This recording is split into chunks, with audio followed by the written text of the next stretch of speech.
儿童福利店面有一支电话专线，是专工予囡仔人敲来讲心内话的专线，号做哎呦喂啊！接电话的社工也发现讲，自从疫情爆发以来，专线所接到的电话是比去年更较多，而且有一寡囡仔也出现较负面的情绪，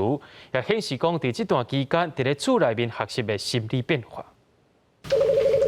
哎呦喂啊！小朋友电话你好，我是10号值日生。儿童福利联盟所属的儿童专线，最近因为疫情的关系，接线的社工发现，敲来开讲分享心情的囡仔，人数是专线设立以来新高。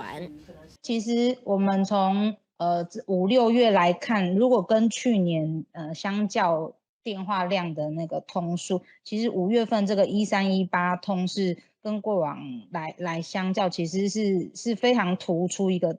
电话量。社工表示，以去年6月平均来讲是500挂通，今年加买一倍，敲来囡仔有7成左右是正面的心情分享，亲像家庭市场物，居家学习的状况为主，但嘛是有3成较负面，亲像有囡仔进前拢会期待新学期的新环境，不过即马拢唔敢来想，嘛有人因过休热拢四界佚佗，即马倒位拢袂当去，感觉袂适应，甲心情参爸母讲，搁互人骂。咱台湾爸爸妈妈较袂晓处理这种状况，咱通打电话去问，去有一寡专门的资讯，譬如讲张老师还是一寡儿少的服务团体，咱爸爸妈妈通打电话去问，甚至